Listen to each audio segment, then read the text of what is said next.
Sunday Night Live, and we got a special one for you guys tonight. Man, I can't tell you how long I've waited for this day. And of course, let me get my camera back in focus. And of course, it goes back out of focus. You think I've done this long enough, I'd be okay. Man, tonight's guest for me is amazing. For those of you who've been following along for the longest time, following Jeremy's story, you know his time at the VA. How I found Heroes on the Water was with Jeremy's time at the VA, and they took those guys from the VA domiciliary out on the water, and man, made an impact on a bunch of people's lives, and that really touched me. And realistically, as you guys know, I've been kayak fishing for almost 10 years, but I've been doing it on a little honey hole here, you know, in the area where I work, and I started like, how can we get involved with this Heroes on the Water group? Who are these guys? What's this all about? And then I started doing some research, and they were doing this, you know, Jim Dolan Memorial Tournament for the guy who started Heroes on the Water, who passed away. And I was like, okay, I got to be part of this because of what these guys do, what this group does. And so I started doing my research. You know, how do I go do kayak tournament things? I mean, we all know I got into a kayak because the little lake that I fish on is too skinny for the boat that I had. So I sold the boat and bought a bunch of kayaks for me and my sons. And then that's how we got into kayak fishing. And so when I was doing some research on this whole tournament thing, the first name that pops up is Chad HOOVER from Kayak Bass Fishing. So I quickly watch a bunch of different videos and, you know, capture, photo, release, and just, you know, trying to absorb it all, but didn't care because I just wanted to be involved. I wanted to give back. I wanted to get into this. And man, we're in the third tournament this year. Funny, oddly enough, I won the first in my region, and then I turned around and beat my brother in the second to win it back to back. And now we get to have the man himself behind a lot of this. And so I'm going to set the stage because our guest, he's probably seen me in some stuff. And of course, I know who he is, but we're not talking about recent kayak fiascos. We're not talking about, you know, professional tournament stuff. What we're here to talk about tonight is to introduce the fishing fam to the FishOPS Catch22, Catch25, a movement that is going to be, you know, coming to move my mic. I know that's what my camera's focused on, but you guys know we started this community 2 years ago. COVID come in. I was just fishing and posting some, you know, pictures and little videos. And a friend of mine asked me to make some how-to videos. She was a single mom. Well, she's a single mom who has a little boy who wanted to go fish. You remember fishing with her dad, and 200 videos, 2 years, 22,000 family members later, it's turned into something else. And along that journey, you guys have learned, me and my family, my dad, my brother, my wife, 3 of my sons now all are Army veterans. The military community obviously means something to us. And the biggest struggle we have is not the guys at war, it's the guys that come home. And, you know, being the son of a Vietnam veteran, being the father of an Afghanistan veteran, there's a lot of issues and a lot of things out there. And I'm that guy in the middle. You know, I was around Desert Shield, Desert Storm, but that just wasn't the time period that I served in. So my life's mission, it used to be with the, you know, American Legion, but now it's different. My fishing mission has moved on. And man, I got to stop, because the guy we're talking to tonight, the 2 guys we're talking about tonight, I'm not even going to waste any more time. Let's get OEF5, Matt, in here, and Mr. Chad HOOVER from kayakbassfishing.com. I really love this because Matt, my brother, and I, and even my youngest, have been spending time as a group, you know, in the kayaks, on the water. And a lot of this is to do a lot with what a movement that Chad HOOVER's got going on within the KBF community. And Chad, introduce yourself and then really tell these folks, because a lot of them are new to fishing or coming back to fishing, maybe getting into kayaks. But what this family is a huge supporter of veterans.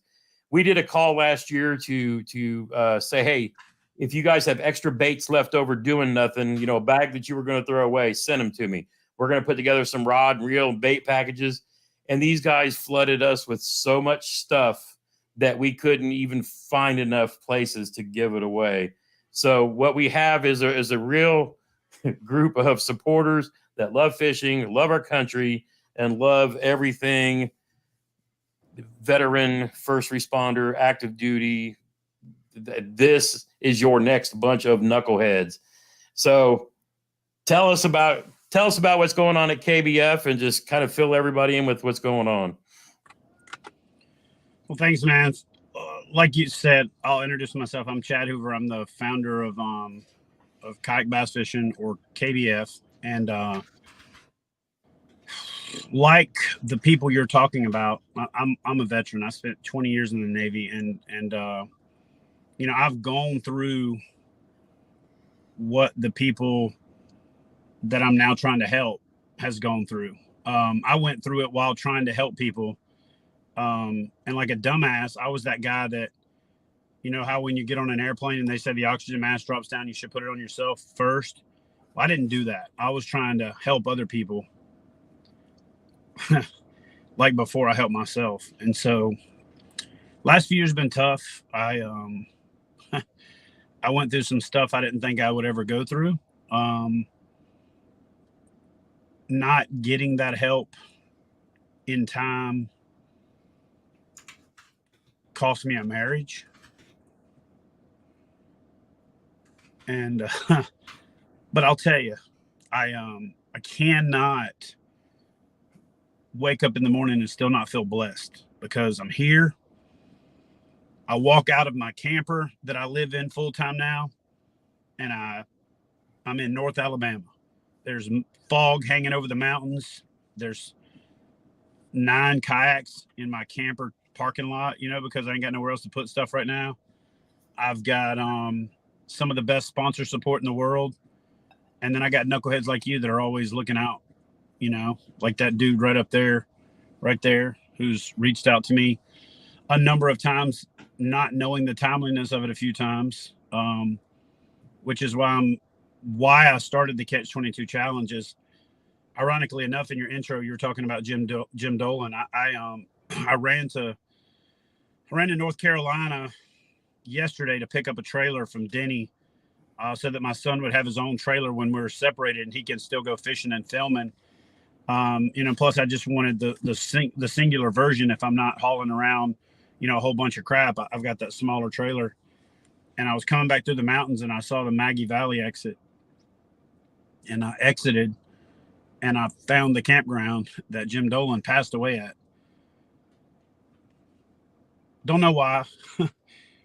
It's not like he's there. You know, if you're a believer, you know, the person's not, but it was just something significant about just going there and just sitting for a little bit, you know. When he passed, his wife actually called myself and a buddy of mine, and we tagged team getting his trailer and his truck and his camper back to Texas for him. And so I knew where the campground was and all that good stuff. And so I just went by there and just sit there for a minute.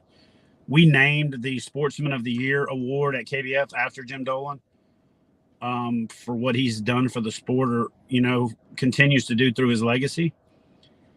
And, you know, I've told this story a few times in the last couple of years, but I think that I lost sight of what I really should be doing with the position that I was given, with the blessing that I was given to be where I am and have the influence that I have. And I focused really heavily on making these big tournaments and making these, you know, all this craziness, and tried to do everything for everybody for a few years.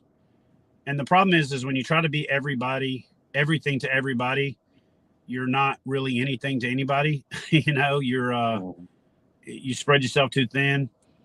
And that's why my wife felt neglected. That's why my family was neglected. That's why, You know, in certain cases, things fell through the cracks. Prizes weren't processed.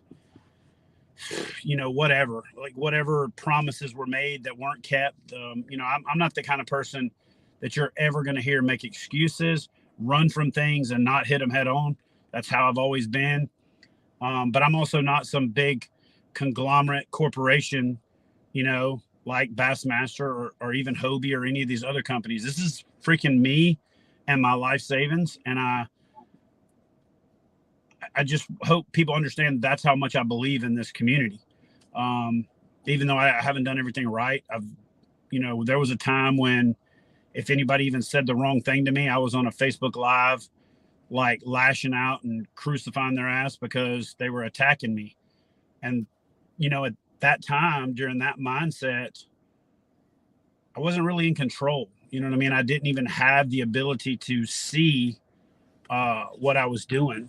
And luckily, my wife, I was about to say at the time, I mean, we're still married. She's filed for divorce and we're going to be divorced relatively soon. But my wife is the one that recognized it, the one that said, dude, you know, you're drowning and I can't help you. And there's a lot of us out there that aren't as blessed as me, that aren't as blessed as either one of you knuckleheads. I mean, look at how good looking all of us are, right? You know what I'm saying? Yeah. Like, just take that part away and then look at how good a physical condition we're all in, right? You know? We're so well fed. Imagine if we were old and fat. You know what I mean? It would just be that much or broke to deal with. But all jokes aside, we have blessings of people around us, and there's so many people that they get in that darkness and it just closes in, and the harder it closes in, the harder it gets, and then it just becomes, you know, it feels overwhelming and insurmountable, and a lot of people just tap, you know. Yeah. And so when I started 2022, I made a promise that I was going to grieve. So let me explain that. I lost a lot of dudes and a few chicks in a 20-year career. I lost 27 really close friends of mine. I've been retired 10 years and a month, and I've lost 165 to suicide. It's just such a different creature. Yeah. You know, and I'm not going to, the ones you lose on active duty, they suck. Like, it's like a gut punch. But it's also like, and this is going to sound, you know, really screwed up to the people that don't get it and the people that haven't served, and maybe even to some that did. You know, if you worked in an office or if you checked peckers for a living, not that all those jobs aren't important, but I'm just saying, if you weren't out there on the tip of the spear doing the stupid stuff, when you lose somebody in combat or combat related training or combat related exercises or anything like that, it's almost like everybody else gets up for them. It's like you use it as a rally cry. Like, we're going to finish this mission for this person. We're going to finish this mission or this cruise or this deployment, like, for this person and for their family. And it's like I mean, there's no other way to say it. It's going to sound pretty shitty, but it's like it adds wind to your sails. Yeah. But you don't grieve because you put that shit in a box, you pack it away, and you suck it up. A lot of people don't know what this term means. Man up. Oh, yeah. Very few people actually know what man up means. Man up is the opposite of man down. Man down is when somebody gets taken out and everybody says man down, and they've got a field of fire or they've got a job or they've got an assignment.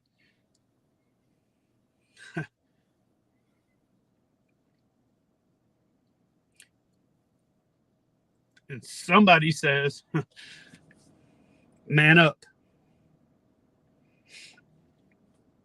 I'm going to fill the hole that was created by that person. So we say it flippantly. And even a lot of people in the military say it flippantly. Just man up. don't even know what it means. Just think it means suck it up, buttercup, which it does. It's become known, but it's not what it really means in the truest sense. And there's a big stigma about talking about your feelings, talking about struggling. I got a t-shirt being made right now for FishOPS that says, "You good, bro?" And I really want people to wear that shirt just so that people feel comfortable asking them, "You good, bro?" Or you asking them if you're good. That's that knucklehead right there above me texts me all the time. "You good, bro?" You guys asked me that before we went on the live tonight, you know? And I appreciate that. And I am good. I'm good because I have a unbelievable army of knuckleheads that constantly prop me up. I can't tell you how many times I've been ready to give up, like legitimately. And this is hard to admit. You know, you've got a public persona that you put out there. It's hard to admit that there's been a lot of times where I just wanted to be like, screw this public persona crap. Screw this, like, trying to carry the world crap. I've got an aeronautical engineering degree, an aeronautical science degree. I've got 20 years of experience. I'm going to go work in a cubicle somewhere and do a job that I don't have to answer to 100,000 people, and then just go deer hunting in the fall, and then just, you know what I'm saying? But every time I almost talk myself into that, I get some DM or text message or something from somebody saying, "Hey man, I appreciate what you do. Your content saved my life. You mentioned Heroes on the Water, and I got into a chapter and that saved my life," or insert other story here. And there's been a lot of them. And they always seem to be at the time when I needed it the most, ironically enough. So that's why I wanted to create something more of a call to action. You know, the call to action for FishOPS and the Catch22 challenge is spread the word. And the reason that I say that is because, like, even since I started working with Mission 22, they changed their mantra from having the word suicide in it. Like, even the organizations that were trying to help spread the word are like, well, we just don't want to use the word suicide because it's kind of like, you know, it kind of sucks, which is why we should say it. You know what I'm saying? But everybody is wanting to vanilla it up like it's some, you know, like those people just went to summer camp and they'll be back next Tuesday. And I'm sick of that bullshit, to be honest with you. So I'm going to spread the word. I'm going to use the word suicide. And they can't shut me up, because it's really hard to be canceled when you don't fucking care about what people in that arena think. And I don't. I really don't. I am the kind of person that I think God put me in this position because I can take it. And look, you're never going to see me with any hashtag 0 fucks given or hashtag, you know, whatever, because people that post that don't actually have that mentality, because you don't say it. If you do, you just don't. And I just don't. Never wear no hashtag shirt that says 0 fucks given or any of that. I just don't give any. I give them for the people that need them. But for that, all that crap, that superficial crap, I don't. I've tried to care, and I just can't, for stuff that doesn't matter, when there's so many things that we can put our energy and effort into that do. I'm not jumping in on false narratives. I'm not jumping in on false, you know, social justice narratives that don't even exist. They're only there to divide us. And yeah, I just got a new wind in my sails. And it's been one of those things where, as I traveled the country doing the Catch22 challenge, and I still have a little bit of traveling left, I'll be honest with you, I got hyper focused on the number 22. I honestly now don't give a flying flip if I complete the Catch22 challenge, because the goal is to get the word out there. The goal is to get other people to do it. The goal was to get all of these things to start moving, and I'm never going to stop them. We're going to do the Catch22 challenge next year. We're going to do something different. ironically enough, I'm a big marketing guy. So I sat down and I was like, oh, I'm going to figure out what the 22nd state was and see if I can finish up the Catch22 challenge in the 22nd state. And that'll be pretty cool. Guess what the 22nd state is? Freaking Alabama. What the hell? Alabama. You know what I'm saying? Screwed. You can't make this shit up, right? Yeah. And so I got up this morning, I made a cup of coffee. I was going to go fishing. I got this really comfortable Yeti chair. And to the east of me, there's this really cool mountain. And based on where my camper sits, there's a little saddle in the mountain, and that's right where the sun comes up through. And because the mornings are getting cooler and all that, I had a hoodie on, and it's starting to get into that fall transition time. And this week, me and my son are going to make a whole bunch of those getting ready for fall videos and all that kind of stuff, because I truly do think it's the best time of the year for everything. But the sun's coming up through the little saddle in the mountains, and there's that mist on the air. And I mean, it made like a halo in the mountain with the sun coming up, and just lit that edge up with that fog hanging over it. And I went, you know what? I'm going to work on the plan for next year today instead of going fishing. And I sat in my camper and I worked for like 7 hours. Got up, made myself lunch, went back to work, putting some pieces together for next year, putting some plans together. You guys seen the movie Fight Club? Oh, yeah. Oh, yeah. What's the number one rule of Fight Club? You don't talk about Fight Club.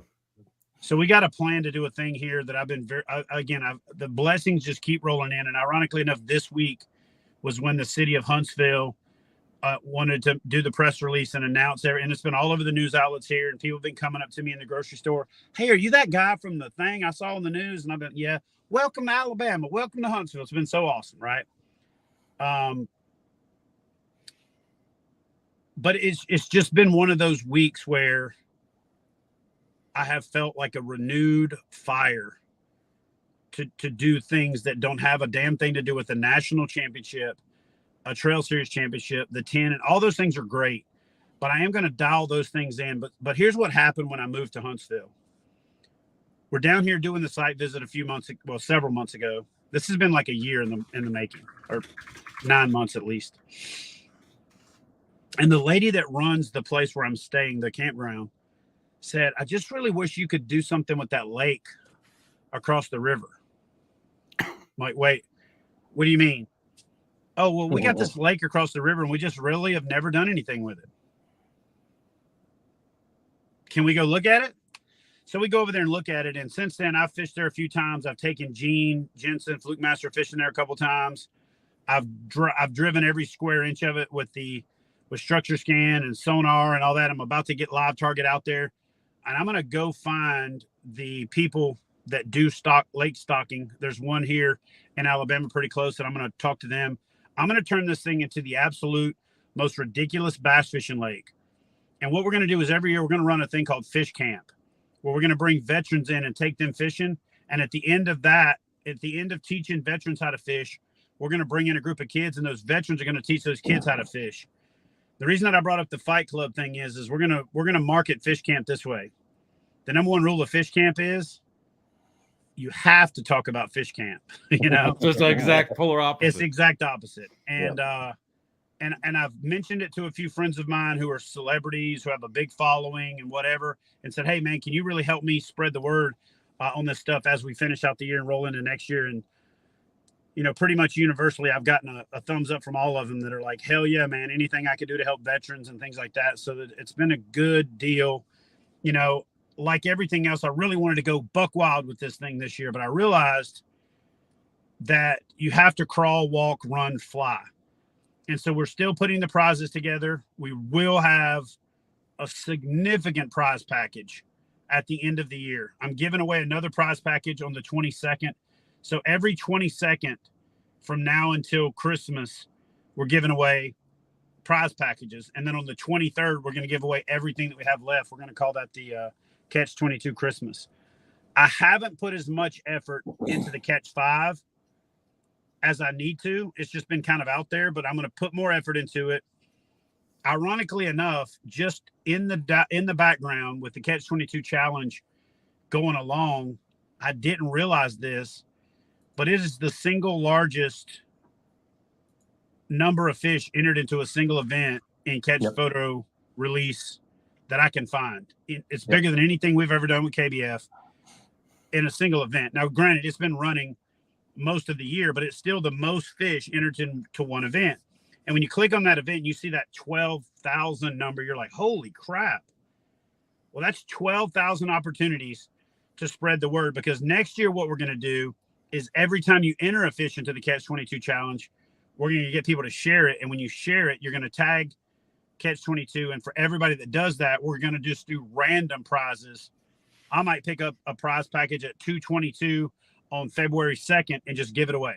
You know what I mean? And the idea is that we really create a systemic method for spreading the word and a systemic method for giving sponsors opportunity to get in front of this and help us, but for it to not just kind of go up and down and ebb, for it to really be sustained in people's consciousness that we're doing something that matters. Now, this year, we're probably only going to donate a couple $1,000s to Mission 22 after the cost of, your initial cost of getting the shirts and the hats and the stickers and the dog tags and the coins and all that sucks. But we'll have most of that done. We'll donate what we're going to donate this year, and then we're going to set the table for rolling into next year with some targets for monthly amounts that we raise, quarterly amounts that we raise, and then annual amounts that we raise. And then after that, we really switch our focus to the scholarship portion of what we're doing, which I think it can go a long ways towards, bridging the gap for what some of these guys and gals leave behind with a family that's broken. You know what I'm saying? There's a lot of wind that gets added to the sails of a broken family when one of the kids gets a scholarship to go to college. You know what I'm saying? Or a scholarship to go to a VOTEC school, because, I'm going to be honest with you, I'm a little bit disenfranchised these days from what college is.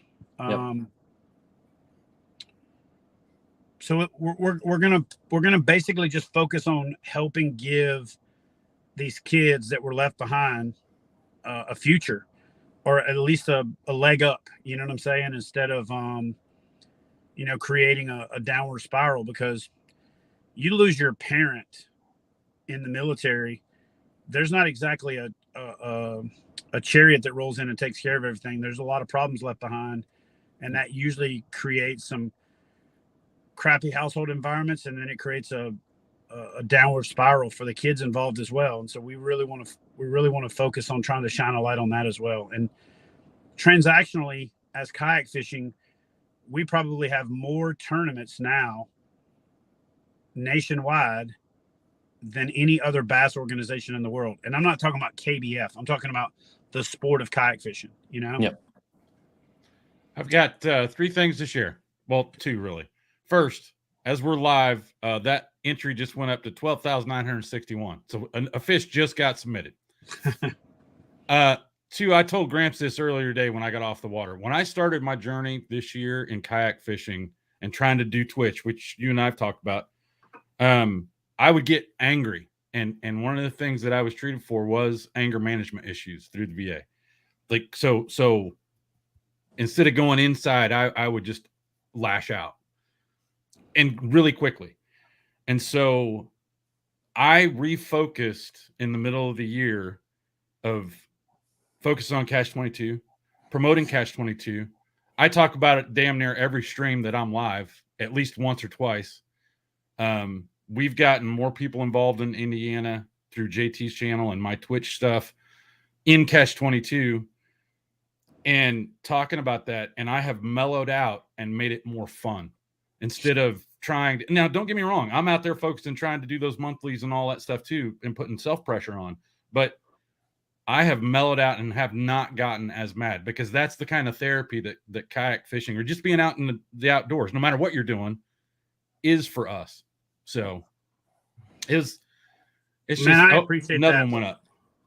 And one piece of advice that I can give to the folks that are out there listening that are like us, and maybe some that aren't, you don't have to be in the military to be dealing with these these things right now. I think the pressure cooker of the pandemic and the pressure cooker of social media has made it to where more people are in that position than ever were before, just because it's unrelenting. That's why I've not been on Facebook in almost 3 years.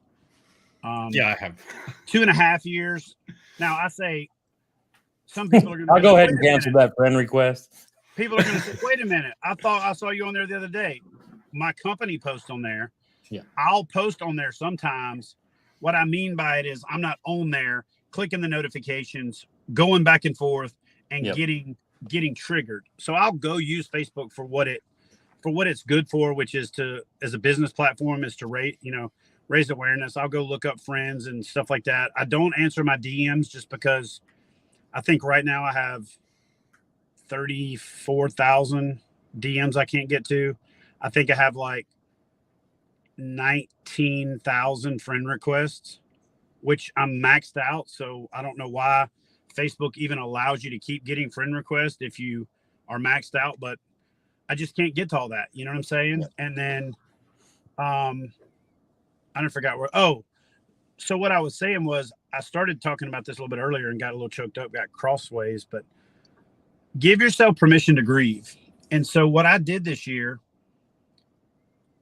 is I started looking up friends that I had lost and figured out where they're from and visited their graves. I visited their hometowns.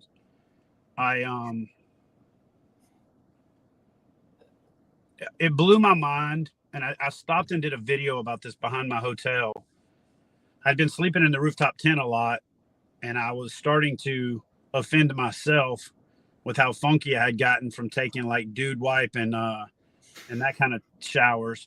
So I needed to check. And then the wind was like atrocious and my rooftop tent was shaking. So I decided to check into a hotel for a couple of days in South Dakota. And ironically, I looked up a couple of friends, and there were 3 or 4 within a 2-hour period. And I went to 3 or 4 different locations. And then it blew my mind in the Midwest how dedicated every little town is to their veterans memorials. They have one in my hometown. I stop by there and see my name on there, but I see my grandpa and some of my great uncles and stuff like that, which is, it's always a weird experience when I do that. But even the one in my hometown in Louisiana is like relatively small, out in the middle of nowhere, kind of indiscreet. It's kind of discreet. It's like there's some in the Midwest that like the biggest thing in the town is that Veterans Memorial. It's like they spent every nickel they had on the Veterans Memorial and then didn't do the library or town hall or any of that other stuff. And so that was impressive. And then when I went to Virginia this year, I lost a really good friend, and I hadn't grieved the loss of that friend. Like I really hadn't. It was one of the first hard losses. I was out for my birthday. He was supposed to meet us out. My birthday's October 2nd. We were celebrating it on the 1st, or on the Friday, which is October 3rd. And my buddy was out in a H-46 mission, Norfolk, Virginia. And we had beepers back then. Oh man. People don't realize, a lot of people don't know what beepers are unless they see them in an old drug dealer movie these days. But like when you got a Motorola pager goes beep, beep, beep. Yeah. When you're on SAR duty for search and rescue, you had this beeper. And so you would be pry 1 or pry 2, or you would be off. So pry 1 meant, you had to be ready to launch within 10 minutes. So usually you had to be in the hangar. Pry 2 means you had to be able to be there within 30 minutes, and you couldn't drink any alcohol. And then pry 3 was you were off. Well, I was off that day, but you still have your beeper on. And if a 911 beeper goes off, then you get it. So of course I called into the squadron, and they said, yeah, Master Chief said, get all hands on deck. So I headed to the hangar. And when I got there, they met me at the hangar and told me that, there's a half a dozen crewmen that were prevented from flying. I'd already had a couple drinks, so I couldn't fly anyway. But they'd already identified that me and 3 other friends were really close to 2 of the guys on the airplane, so they weren't going to let us fly. even if we hadn't had some drinks or whatever. So I just remember going in. I had a buddy drive me to the base because I'd had a couple drinks. I remember walking back to the truck and I was like, man, I don't know what's going on, but they're saying I can't fly. And there's been an aircraft crash. And my buddy goes, yeah, it was at HC6. I was in HC8. HC6 was our sister squadron. And I was like, well, hey, drive over to the quarterdeck. I'm going to see if I can find out anything. And I walked in and a dude just walked up and smash hugged me. You know what I'm talking about? They come up and hit you so hard that like knocks your breath out. And I'm like, what's going on, dude? And then he told me, the aircraft that had just crashed had one of my best friends on it and two really good friends of mine, and that they hit the water wide open. They were on night vision goggles and didn't realize that they were descending. It's kind of like if you accelerate, once you're going fast, you don't feel it anymore. So this was in the early days of night vision goggles when we didn't have a lot of procedures. And so they flew a perfectly good airplane into the water and killed, a bunch of people. And that sucked, man. But the next day, they got us all together and said, who wants to fly and who wants to quit? And I just remember thinking, well, if I quit, that's pretty crappy. You know what I mean? Then Eric died for nothing. So I bucked up and started flying. And then for everybody that kept flying, there was about, I don't know, a third of the crewmen that wanted to take some time off and not fly. So that means the ones that were still in rotation had to fly more. Yep. And so you just went back to the grind, and then I volunteered to go on a deployment. And after that, I just decided to stay so busy that I would never have to think about stuff again. And every friend that I lost after that, I just never went to I didn't go to memorial ceremonies. I didn't read incident reports. I didn't read the articles on the news. Honestly, it's going to sound callous, but I just act like it didn't happen. And then I stopped getting close to people after that. I just didn't want to be friends with anybody because I'm like, what's the point of being friends with any of you fuckers if one of you is going to die, And I spent the rest of my career like that. And then when I retired, I didn't want anything to do with the military. I gained weight. I grew a beard. I wore flip-flops and shorts and a hat. Like, I didn't want anybody to even remotely go, were you in the military? Like, I didn't put any stickers on anything. I didn't talk about it on my YouTube videos. It was just one of those things I wanted it to be like behind me. And then, man, it just manifested itself that when I met Christy, she started saying, why do you do this? Or why do you do that? And, of course, as a dude, you're defensive. You're like, I don't know, leave me alone, that kind of thing. But man, just over the last 4 years, things just really kind of came to a head to where I couldn't deal with not dealing with it. If that'll probably make sense to the people that it makes sense to, and it won't make sense to the people that it don't. But I still didn't grieve. I was trying to fix everything without fixing anything. And when you're dealing with loss and you're dealing with resentment and you're dealing with all of those things that are normal phases. So grieving has a process, and the second phase for a lot of people and the third phase for a lot of people, depending on what order you grieve in, is anger. So my problem is I would get to the anger phase, stick there, then say screw it and go back to the beginning again. And I went from the initializing and recognition phase to the anger phase and back, like over and over again for probably 8 years, 7 years, something like that. And this year I just decided to let it go. And ironically, this is the year that I thought everything was going to be good and I was going to be getting past it. And it's the year that my wife said, yeah, this is too much. And I mean, I don't hate her. Like, she still works for KBF. We still talk. Yeah. Every 2 or 3 days, every day in some cases. I still think she was and is a blessing in my life, both as my wife and as a friend and as, somebody that's going to keep helping me with KBF to accomplish the things that we're trying to accomplish, which is, to build the largest community and support network in the world. And if you had asked me 2 years ago what KBF's goal was, it would have been to be the biggest tournament organization in kayak fishing. And I'm still going to do all that because I do believe that that's how you get the attention of the industry. I think that's how you have to provide the return on investment. That's how I pay my employees.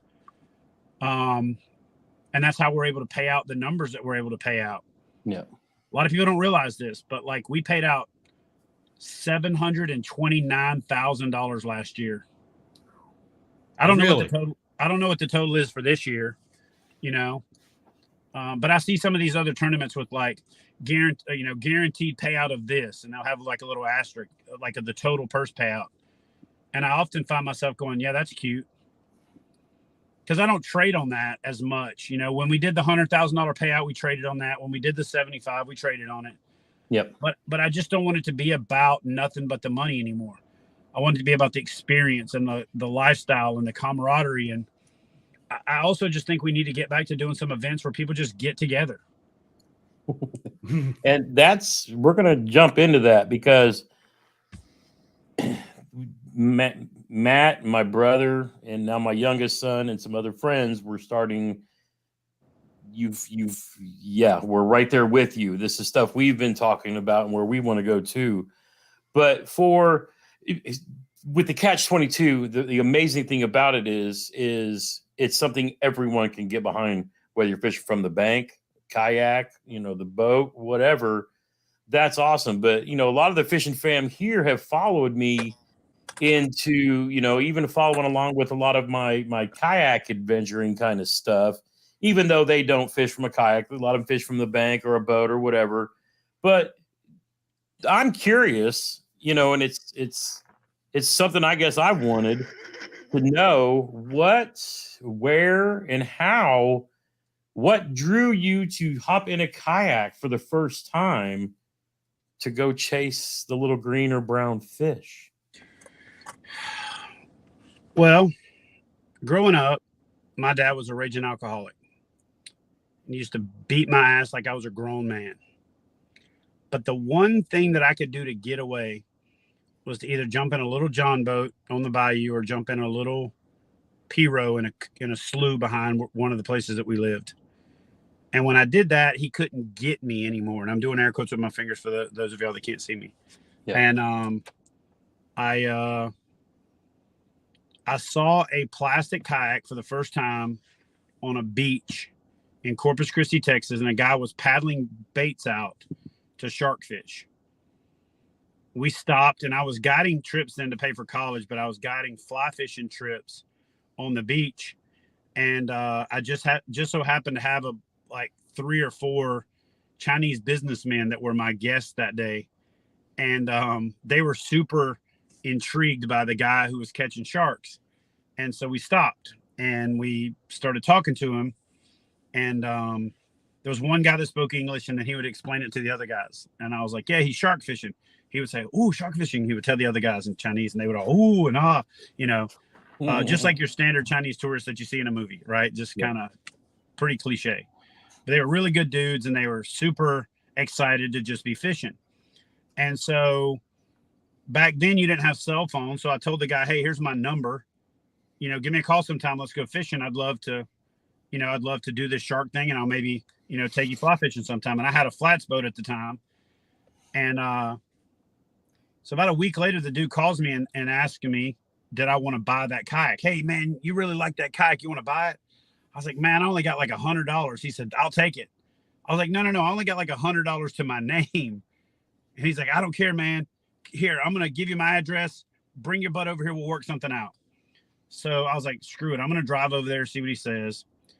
So I'm sure a lot of you can relate to the broker days of your life. And maybe some of you are still living it right now. But back in the day, I can remember trying to get money out of the ATM, but you didn't have enough money to get the money out. Does that make sense? Oh, yeah.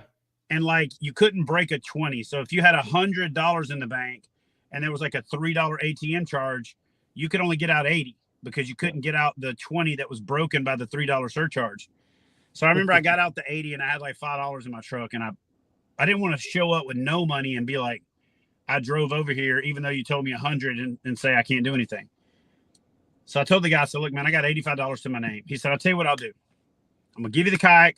I'm going to give you this pin, reel, and rod, a paddle, and a PFD. if I can get that $85. And I'm looking back on it, the dude was probably like a meth head or something and needed a hit, but I didn't know that at the time. So I was like, shoot, okay. So I gave the guy the $85. I got the kayak, the paddle, the PFD, a pin reel, and a pin rod. And I stopped at a pawn shop on the way home and sold the rod and reel for $75 and pretty much got back most of my money. And then I'm AB negative blood type. So a lot of people don't know this, but like I'll wear that on my PFD now. Yep. So as I'm kind of digging through some of my military stuff, the reason that I wear that AB negative on my PFD now is people are like, oh my God, he's wearing his blood type. Are you worried about getting shot while you're kayaking? And I'm like, no. What that is that's a reminder of like where I came from and what I went through to get here. Because when I first got into kayak fishing, I had to donate blood to finish out that pay period to be able to eat. And I'm AB negative, and AB negative people who donate blood get extra money because it's the rarest blood type. Yep. So I just wear that as a little reminder to myself of how blessed I am now, that all that I have, because when I got started in kayak fishing, I had to donate blood to eat. So that's my little inside joke reminder to myself, if you want to call it that. Some people think it's sadistic, but whatever. Yeah. So I started fishing out of a kayak, and I started killing it in saltwater. A lot of people don't know this, but I'm like a really accomplished saltwater angler. Like okay. I've caught a bunch of tarpon, a bunch of big redfish, a bunch of, just a lot of big fish, a lot of, respectable catches from a kayak in saltwater. Then I moved to Virginia Beach, Norfolk, and then I started fishing there, and I just kind of got bored with saltwater. I was catching so many fish. It was getting pretty easy. I was one of the guys that started Tidewater Kayak Anglers Association, which still holds one of the biggest saltwater tournaments in the country. I won Angler of the Year with TKA 2 years in a row. I won the East Coast Kayak Angler of the Year when we used to tie together the Jamaica Bay tournament, the TKA tournament, and the Jacksonville tournament. So then I just remember doing some research and saying, I want to get back to bass fishing, man. That's what I grew up doing. And these kayaks are probably better for bass fishing than they are for saltwater. And I think the first freshwater trip I went on, and I've never told this part of the story, the first freshwater trip I went on, because it's almost unbelievable. I caught 3 fish, and it was a 7-pounder, an 8-pounder, and a 9-pounder in Virginia Beach. Wow. You don't think of Virginia Beach as like the big bass capital or whatever. So I was like, okay, I caught these big fish because this lake gets no pressure. It's in the middle of the city, this, that, the other. When I was there on like a Tuesday, I went back there on Saturday. The parking lot was full. There was boats everywhere. I launched. I went out and I just started. Every pocket I went to had a John boat or a bass boat with a trolling motor on it, like beating the heck out of it. And I remember talking to one of the guys. I said, hey, man, you do pretty good here? No, man, I just come out here because it's close to the house. I've never caught anything over 3 pounds. I was like, how long have you been coming here? Oh, well, they dug it in 87, 88. I've pretty much been coming here since then. And I was like, I thought he was going to be like a year or something, right? Yeah. He'd been fishing there his whole life, never caught anything over 4 pounds. And that story kind of played out for like the next 2 hours as I was, trying to paddle around to different spots. I'd run into people and they'd tell me they had never caught any big fish there. And I think over the course of the next 6 months, I probably caught 30 fish over 8 pounds out of that lake. Jesus Christ. And I caught a bunch of 6s and 7s. And then on one day, I remember going there and I was going to try to paddle through this lily pad field that kind of come together and like necked it down. It opened up, and I remember there was like a spring in the back of this pocket. And I paddled up, and I was just kind of sitting there waiting. And this guy in the bass boat goes, hey, man, I'm going to be here a minute. I said, that's fine. I was just going to wait till you ease over so I can go through that little cut right there. He's like, oh, no, you can't get through there. I said, no, you can't get through there, but I can. He said, well, shit, come on by then. Just, so he motored out of the way, and I went through. And I remember he watched me catch a fish back there. And I was hooting and hollering. I was like mini Mike Iaconelli-ing it up a little bit. And I was jacked up. I didn't have a video camera. I didn't have a phone back then. I didn't even have a phone back then. I just had a phone at my house.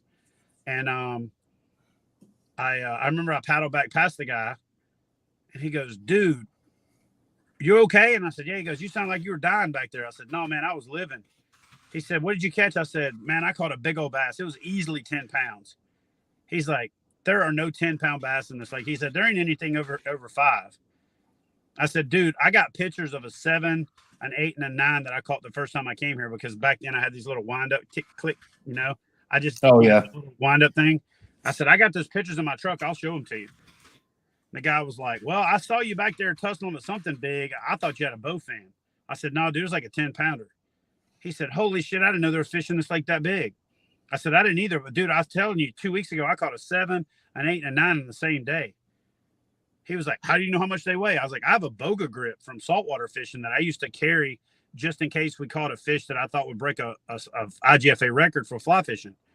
He was like, so you actually weighed them?" I said, "Yeah." He goes, "Damn, dude. Well, you should try this other lake in town. If you think this lake is good, you should go to the other one."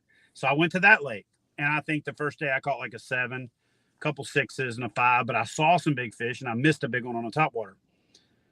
So for literally like the next year, I was wrecking these big fish all over Norfolk, Virginia, or Virginia Beach, the Hamptons Roads area. There was a canal in Chesapeake that I used to catch big fish in. So then I heard about this fabled Briery Creek Lake, and I was like, I'm going there because it's supposed to have donkeys. And I went over there and just started catching the absolute hell out of them.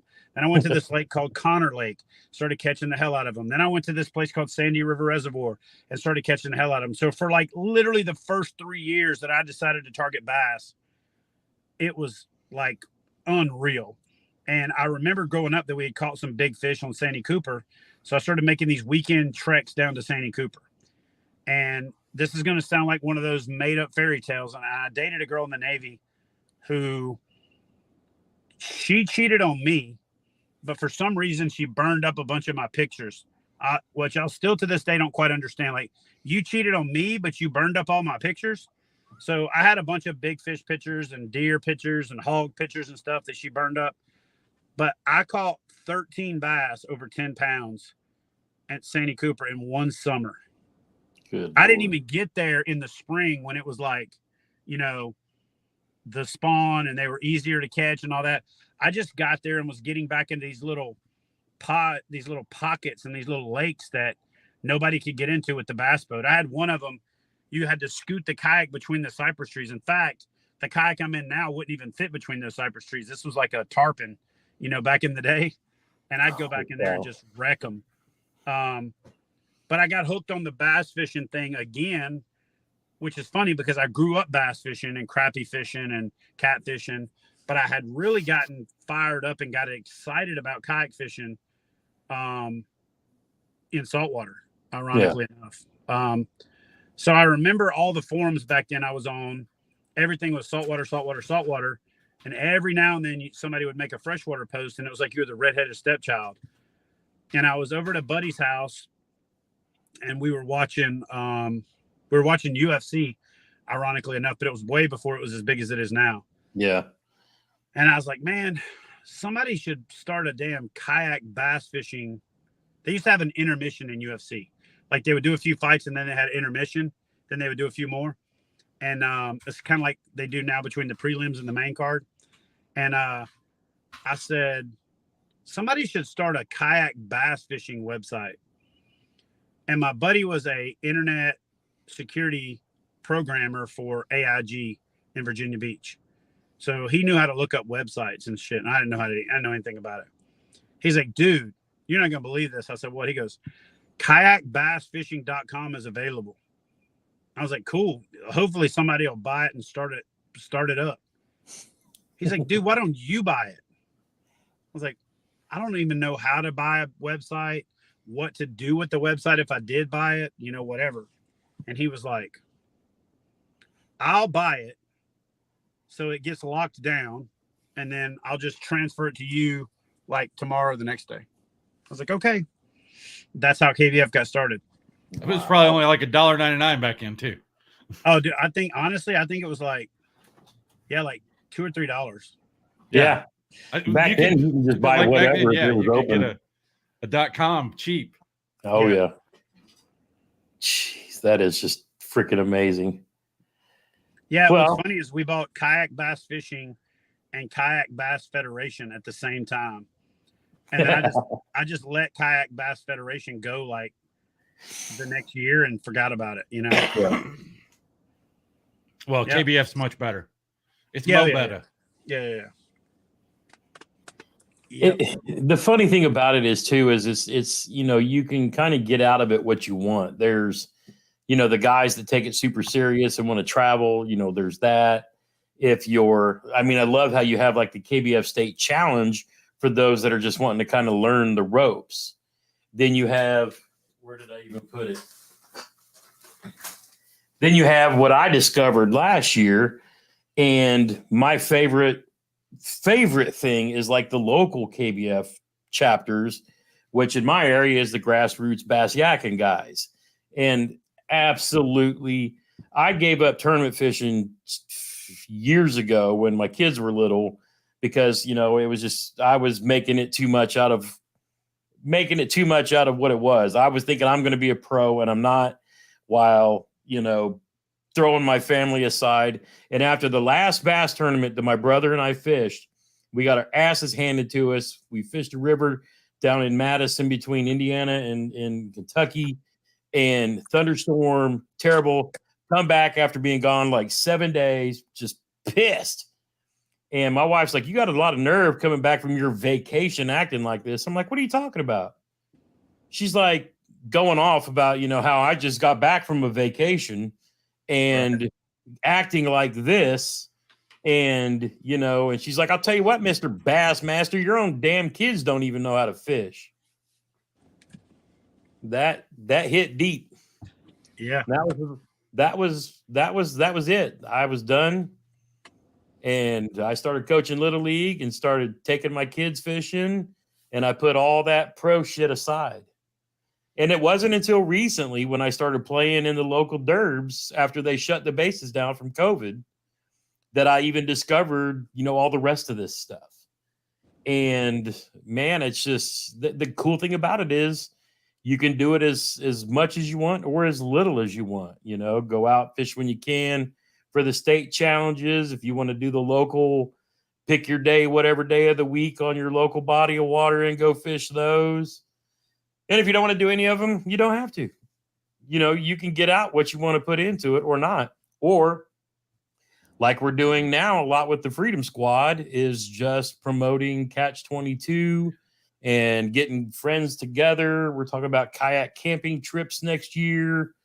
And, you know, we're taking the fun pieces out of everything that KBF has kind of come up with and make it our own. And then like I'm sharing it here on this channel and Matt's doing it on Twitch. And it's just a real, it's real that everything that you've built up, that everybody can take some of it out of, you know, take something out of it, and it all kind of helps. And you find it a way to make it help, but if not, it's another way for people to meet other people. Like we've all, you know, in no other world would we, all three of us, have run into each other.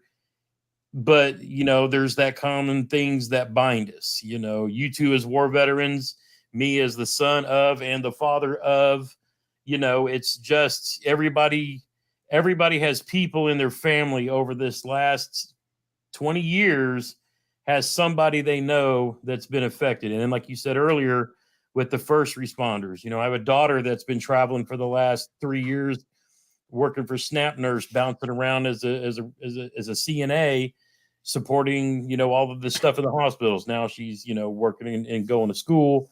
And then my three sons just recently ETS, and of course they're going through their whole, you know, so even with my hanging out with you guys and getting an understanding of everything that you had to deal with to help me deal with my own sons and a lot of my own friends that were in the military, because not a lot of people know this, but I served up until the time that Mr. Clinton decided that a lot of people's service were no longer needed. And I was bitter. I was bitter at the Army after that. I didn't even want my kids to serve. But, you know, everybody has their own kind of thing. I'm lucky enough I married an Army medic, And we have a different understanding as a pair than a lot of people do, because we get it now, being the parents of, veterans that have had to go through, we look at things at a different angle than maybe a lot of other people would. But, having guys like you guys to help and to spread the word, and for organizations like Mission 22, Heroes on the Water, and the rest of them out there, we as a community, and that's why I tell the fishing fam here, as a community, you can help in many ways. Many of these folks are parents of military folks, brothers, sisters, aunts, uncles, whatever. But we as a community need to get behind our service members to help in any way that we can, and do the best that we can to understand what they're going through, even though we really can't.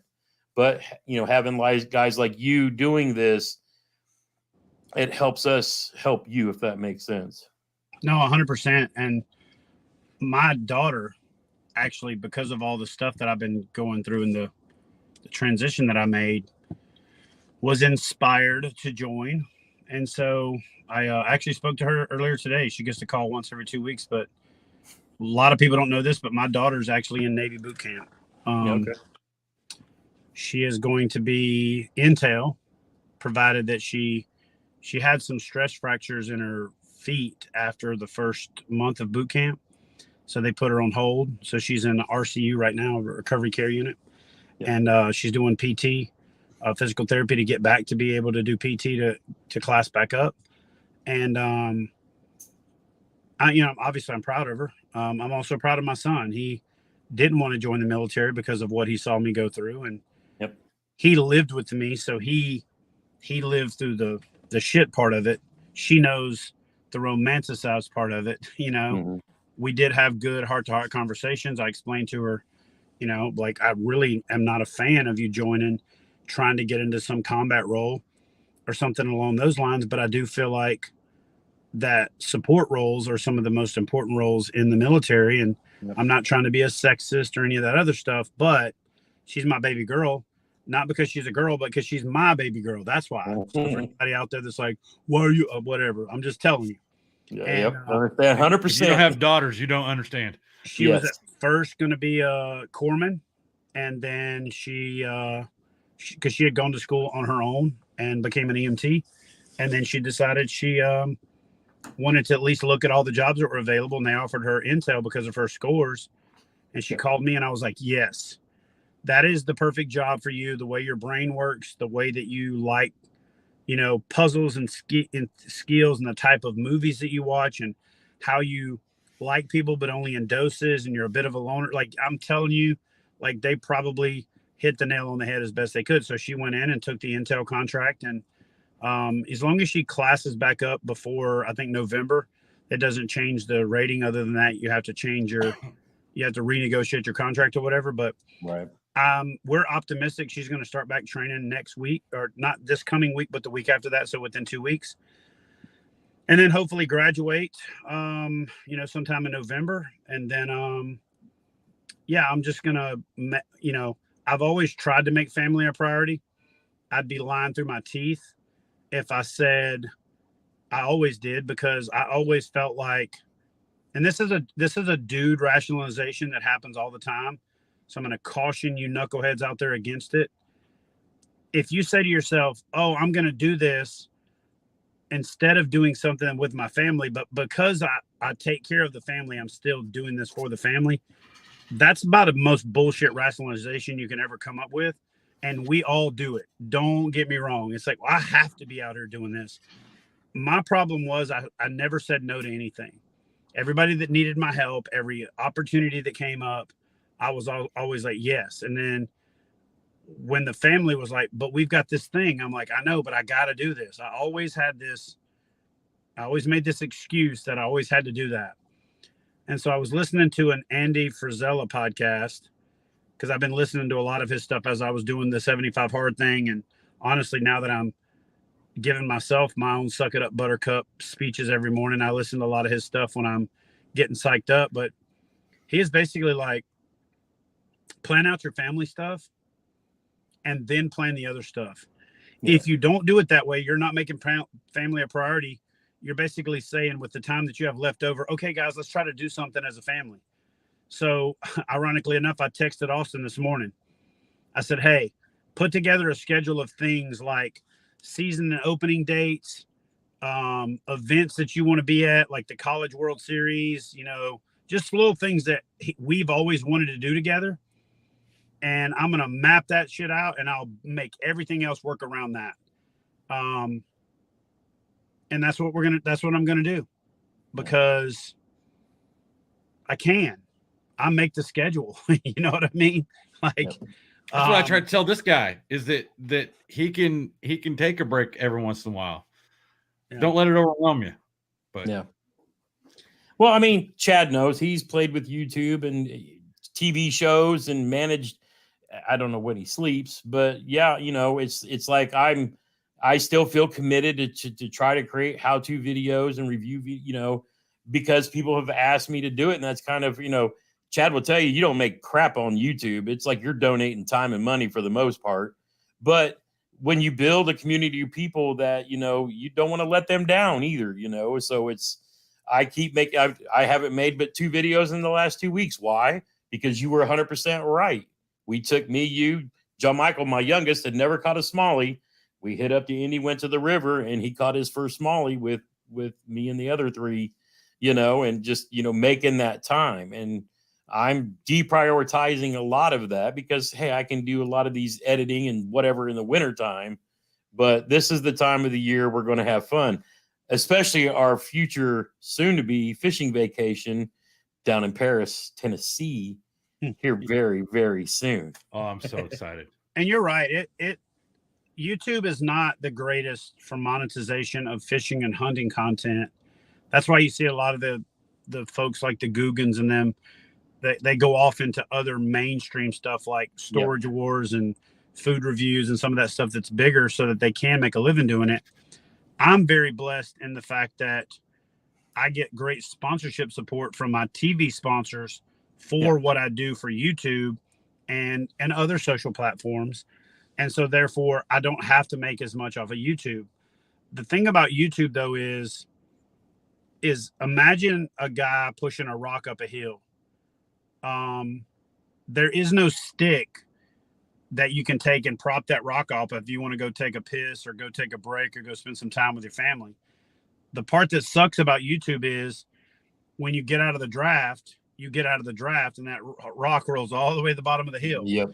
So you feel that pressure, if you will, as a content creator who has brands and people relying on you to not let it roll back down the hill. But honestly, earlier this year, I took almost like a 6-week break. And I just had to say, I've pushed that rock up the hill before. I know where it lives. And when I'm ready to start pushing again, that summit will be there. Yeah. So I will say this, you and your son. I'm still sensitive. I'm still sensitive to the fact that it's there. I'm still planning around it. But like for now, we're going to start batch shooting some.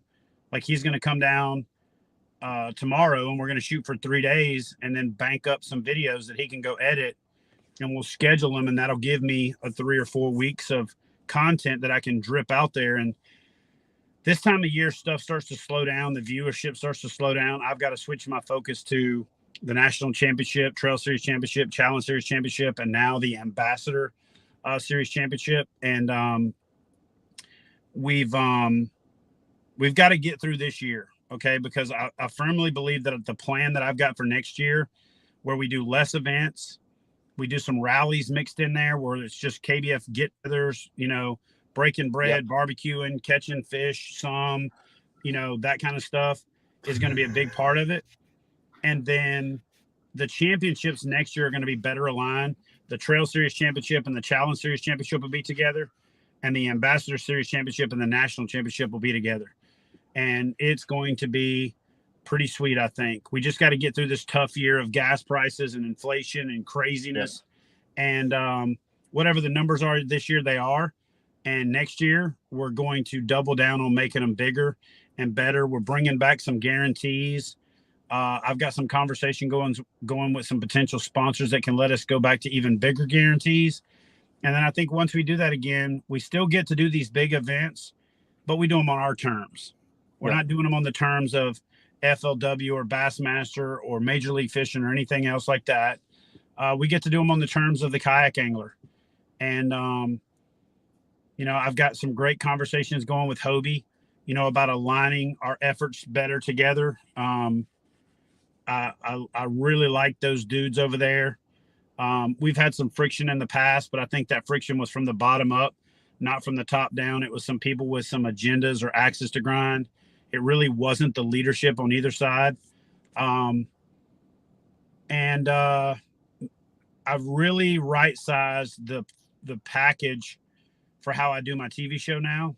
That used to stress me out like to no end. People don't realize this, but when you're doing 13 episodes a year, that's an episode every month plus one.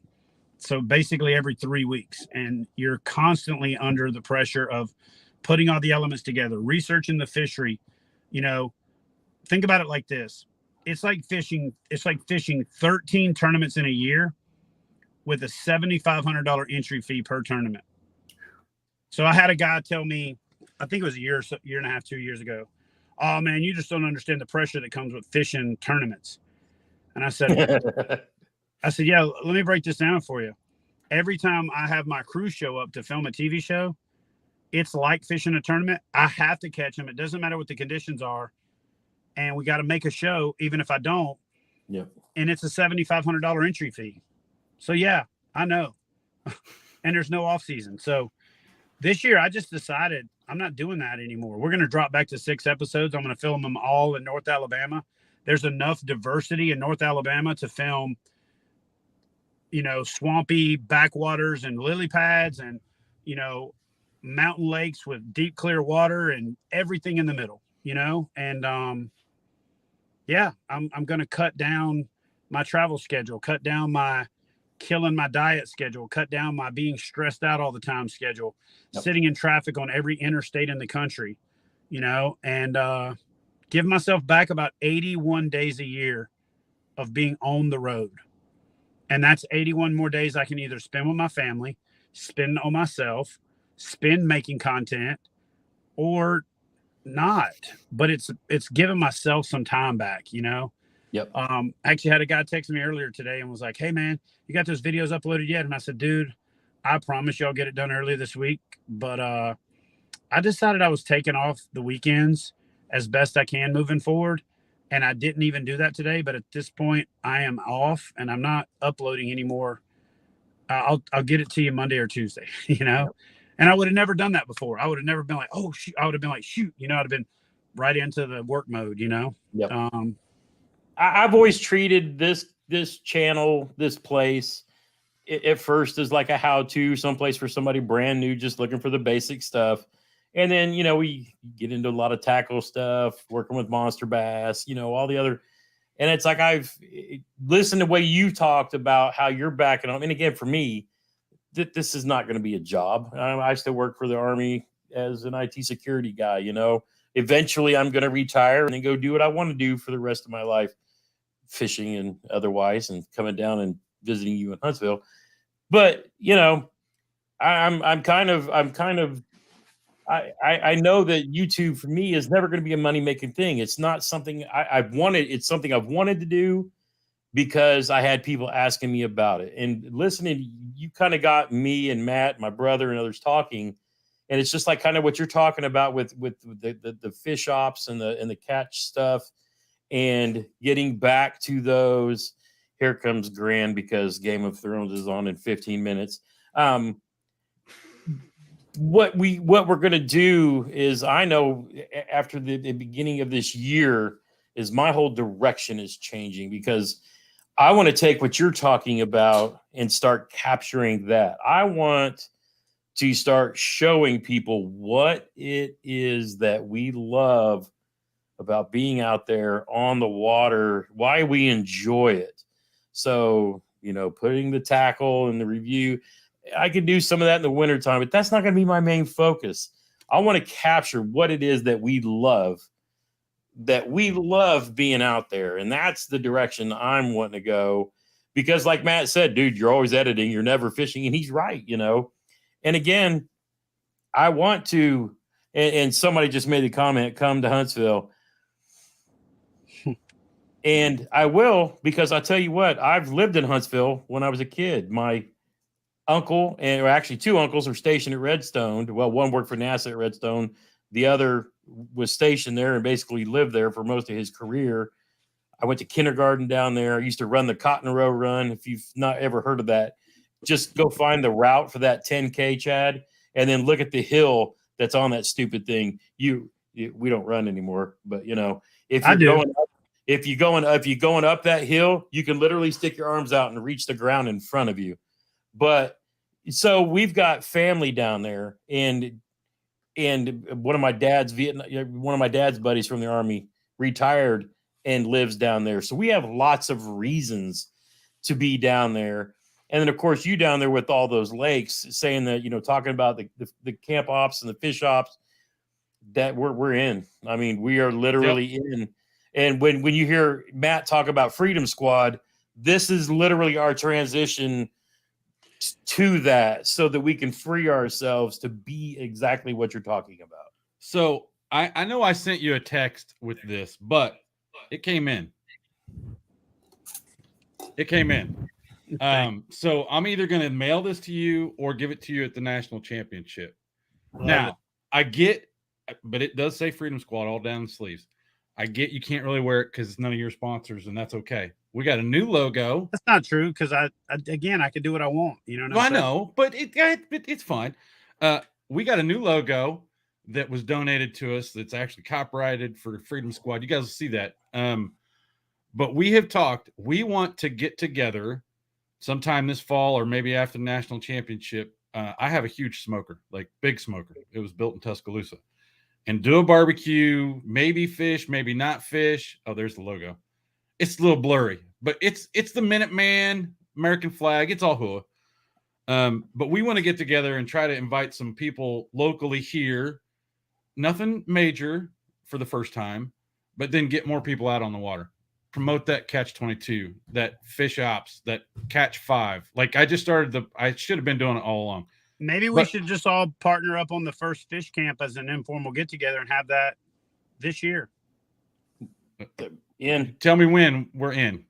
Okay. I'll clear it with the wife, and the wife. I'll bring the wife down or whatever, and not bring the yak. I'll bring the smoker instead, because I can feed about 1,000 people on it. I got plenty of yaks. You know what I mean? So, but yeah, we want to do stuff like that and get more people involved in that side of it, and then introduce them to tournament fishing, because I ran into a guy who's active duty. He does some pretty high level stuff for the Navy. And he's got a bass boat and does BFLs, but he thought, man, this kayak stuff is kind of cool, because he saw me out on a lake catching fish out of my kayak. And so he got a canoe from the base and signed up for the monthly, and then got all of his fish disqualified because he didn't have the KBF tag to start off with. And then he's learning. And then some of the other guys were challenging his fish because they couldn't see his kayak because he's fishing out of canoe, which is fine. It was all good. But yeah, so I met that dude, and I talked to him about, he's like, what's Catch22? And I told him, and I didn't have a whole lot of time, but he'll be back in 7 weeks in November. They're on a pretty rigorous schedule, and he's got another 2 years doing that, and then he has to go back to a team. So I'm working on a little card that when you sign up for the Catch22 challenge, it gets mailed to you, just like the membership. And then we're also planning on putting them into the memberships next year that are the little spread the word card that tells what the Catch22 Catch 5 challenge concept is and how it works, and a little QR code that takes you right to the page that explains it all. So that way, if you happen to be in that situation where you had more time, hey man, listen, I'd love to tell you about it. I probably won't do as good a job as you can do by clicking on this video, and then I'm going to shoot a video that's on that page as well. So there'll be an explanation, an embedded video, And then that's some things that we're going to learn. I realized that I've told this story about 300 times this year. And the whole reason, actually about 3,000, but the whole reason that I got on YouTube was like, if I tell this story to one person one-on-one, I can reach one person. But if I can tell the stories on YouTube, I can reach tens of thousands of people. Y'all want to know, here's something funny. You know what my goal was when I started YouTube? No, And it seemed so lofty and unachievable. But when I started YouTube, my first 1,000. My goal was to get 10,000 subscribers. Like that was my goal. Crazy? Yep. I was like, if I could get 10,000 subscribers, holy crap. And I think it took me 3 years to get 10,000 subscribers, or 4 years. And then it took me another 5 years to get to like 30 or 40. And then it took another 5 to get to 60. And then I had a guy from Pittsburgh message me and go, "Hey man, I love your TV show, but your YouTube channel sucks." And I was like, "Thanks." He's like, "I'm just kidding, man, but it could be a lot better. And I'd love to help you because I love your content." And he's got a guy named John Malecki. He's got a huge YouTube channel, John the Builder. And I couldn't believe the guy took the time out of his schedule to help me. He introduced me to a company that basically teaches you how to be better at YouTube and the things that you need to do. And went from 60,000 subscribers to now 120,000 in like 2 years, a year and a half. That's amazing. So basically and I'm actually, ironically enough, I thought I was going to have to get into this program that told me to create content that I didn't want to create. And then I was going to be like, nah, I can't do it. But actually what's happened is I'm back to making the content that I really love. The crap I was making, let me rephrase that, because I don't think I've ever really made crap. I made stuff that was too salesy. I made stuff that either a sponsor wanted or we needed to make at the time, but it wasn't relevant. It wasn't real. And it wasn't as authentic as it could be. Obviously, I've got sponsors to take care of. Obviously, I've got to pay the bills. Obviously, YouTube's free and I'm not running some Patreon thing or anything like that. So I don't have the ability to monetize it very many other ways. So I have to do that through sponsorships. But I've learned also how to integrate them and make them more tolerable and not like a bucket of cold water over your head and things like that. And I've been very blessed. And the content just resonates with people. I know you probably got to go here pretty soon, but I'll tell you straight up, watching your video, and don't take this the wrong way. This is not an insult. We actually had this conversation on a sidebar on the phone, but it just showed me the level of ignorance. And again, don't be offended. And for those of you out there that are listening, don't be offended for him either. The word ignorance isn't stupid. Ignorance just means you don't know, right? Ignorance you don't know what you don't know. Don't know. And so a lot of times we think the word ignorant and stupid is the same word. It's not. So we are all, in a lot of cases as a community, very ignorant to the way that the kayak companies create their capacities. And so I called you kind of up in arms. I saw your video and I saw the ignorance that was going on in the comment section. And I was like, Jesus, man. I was like, you know what? I've been trying to do this behind the scenes with these kayak manufacturers for the last 5 years. And all of them pretty much gave me the same thing. We want to tell the truth, but they're not, so we can't. You know what I'm saying? Right. And so finally, I just started calling them because I know everybody at every company, and that's not me trying to sound conceited. I called everybody at every company and said, "Here's the deal. I'm about to start calling this crap out.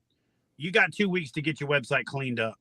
You got 2 weeks to make an official position on what your boats weigh and what your capacities are and how you calculate it, because I'm dropping a video in 2 weeks, which, by the way, is coming this week." I wondered. And see, that's why I told Matt, I said, we're not even going to talk about this because we're going to end up talking about it soon. The title of the video is "They're All Lying to Us." That's the title of the video. And I'll leave it at that. And but I will say this. I have gotten a unbelievable response. And when I say unbelievable, I mean unbelievable because I can't believe it. So that makes it, that's the definition of unbelievable. I've gotten an unbelievable response from several companies. And I've also gotten an unbelievable response from several other companies. Some being like, wow, I can't believe they responded that fast. And the other unbelievable being some going, oh, we don't think it's that big of a deal. We like the way we do it and blah, blah, blah. All right, cool. So I'm just going to pull the pin on the grenade, roll it into the room, Yep. and let the bodies hit the floor. That's why we love you, A, because you just keep it real. Oh, yeah. And two, I got to call somebody out in chat, and I told him I was going to do this because Gramps, Jeremy, and I are doubling down at the national championship and doing Catch22 in Kentucky. And this homeboy is stationed in Kentucky and fishes in Kentucky all the time and is still not signed up for Catch22. He's not a boater, but we're going to get him into Catch22 for Kentucky for the rest of the season. Yes, Mr. Army Outdoors. Yes, Army Outdoors. We're talking about you. So we are all going to sign up for Catch22 in Kentucky while we're down at the NC because we're going to fish to have fun. So we're going to go. We're fishing the Kentucky side. That's when I'm going to do Kentucky as well. Yeah. Well, you stay out of our creek arm and we'll stay out of yours. Yeah. Actually, no. Come join us. We'd love it. But that's our whole thing. I'll tell you where I'm going to fish. I'm going to launch either at the state park and fish the marina, or I'm going to go out of the marina, take a right, go under the bridge, and go fish the mouth of the creek that goes into Buckhannon. State Park. I'm going to catch them all right there off of that bluff wall. Every single one of them. The very first creek arm out of the main marina at the dam, or in the. You come out of State Park, the Paris Landing State Park. Oh, okay. Out of the marina. You come out to the main lake, you go right. You go under the bridge. The first cut back to the right goes into Buckhannon Campground. That creek arm right there, the fish stage up on that mouth. That's where I'm going to fish. Okay. There you go. There you go. There ain't any monsters there for the most part. There's a lot of dinks, but I'm going there for numbers, and I know that they'll be pushing shad balls up, and I'll be able to catch them. So okay, we might have to get a Tennessee one then too, huh? For us, time for that. Yeah, for us, we're going to fish. We're going to and meet you and the Hammers and Christine and Jean. You know, for us, it's just a fishing vacation where we're you know, I know there's a lot of people complaining about we don't care. We're coming to donate the money to the pot, and it's a fishing vacation, and we're supporting KBF because we have to. Do I need to get Gene a whoopee? Because his little coat video, and you saw my comment, big guys like a little cooler, but can't be all wussy about it, I mean, are you talking about when he was in my camper and he had his snuggie on? Does he need a whoopee? I don't know what the deal is because he's got plenty of insulation. I don't know what he's complaining about. Just need a light jacket. That's it. No, he had a puff jacket on. I know. I saw. You know what it is? He's got these tiny little thumbs, right? He does have little thumbs. And the problem with them tiny little thumbs is he doesn't get really good circulation through his hands. So I think it's just that his hands get cold. One thing before we wrap up. Next year, when you do the FishOPS Catch 5, make sure when you do the dink challenge, for us poor folks that are frozen out until at least April, don't just do them all in January and March. We want to play catching dinks too, and that's normally about April. I'm good at that. Here. Well, next year, want a chance. Next year, what I'm going to do with the Catch 5 is I'm going to do the dink thing all year long. Yeah. Oh, that'd be awesome. But then I'm going to also do the other challenges, the triple 20 challenge, the barely legal challenge where they got to be 18. I'm loving that one, by the way. What's that? I'm loving that one, by the way. That's in my wheelhouse. 17.75. Let's go. Yeah, we're gonna make a barely legal one, and then we're gonna make we're gonna do the triple 20 challenge. I was gonna do 5 fish over 20, but there's a lot of people that are like, man, I haven't caught 5 fish over 20 in my life.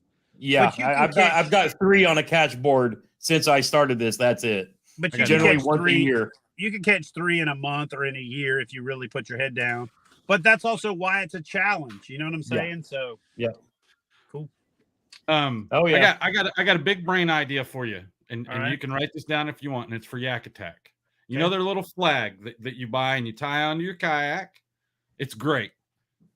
why don't they make it reflective, either reflective orange or with some reflective white? Because if I'm going to a lake in the morning, it's dark. And when I'm coming off the lake and going home, it's dark and nobody can see that damn flag flapping around back there. And I don't want my kayak all busted up. So if they made it reflective, I think that'd be a good idea. You want me to answer that question for you? They're already doing it now? No, the head's reflective and so is the pole. No. I'm talking about the little tie-on flag for transporting. On the back of the yak. Oh, okay. You're talking about for the yeah, driving. Yeah, I don't have a trailer. So I don't know. I'll look into that because we actually used to have a KBF flag that was reflective for being on your vehicle. Yeah. But Yeah, the I'll work Yak on that. Attack one, it's red and it's got Yep. the white hook logo. If either they made the white reflective or just the flag reflective for Yeah, night, you know would what? be I'll check on that, and if they don't, then we'll make that with a new retail operation that we're launching. well, yes. there you go. Now we're talking. I'll be 'Cause all I'll over that. rock the KBF. I've got stuff, you know one that. final request before I get out of here and Grand fires me up for House of Dragons. When are we going to see some more KBF hats in stock? I know supply chain or whatever. Oh my God, dude. It's so that is crazy. the hardest thing to find. And nobody has any. I literally stopped wearing my KBF hat in my own videos because so many people are asking me for them. It's And a I'll just say coveted that- thing. I can't even get them. So But you already got one. as soon, Yeah. but it's like it's on its last leg. It looks like I drug it behind a truck.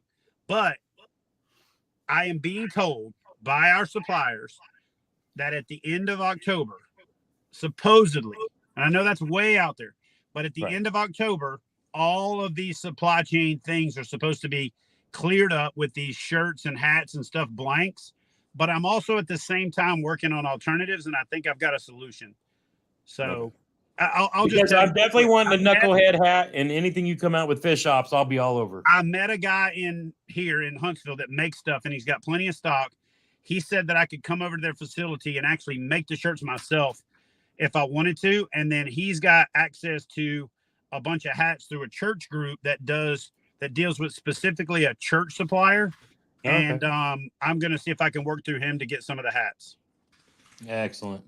Well, sir, I can't thank you enough for coming on and talking to us tonight. And honestly, I look forward to meeting you. I was supposed to meet you once with a monster bass thing, and just timing didn't work out. But be that as it may, I can't wait to come down and meet you down in Paris.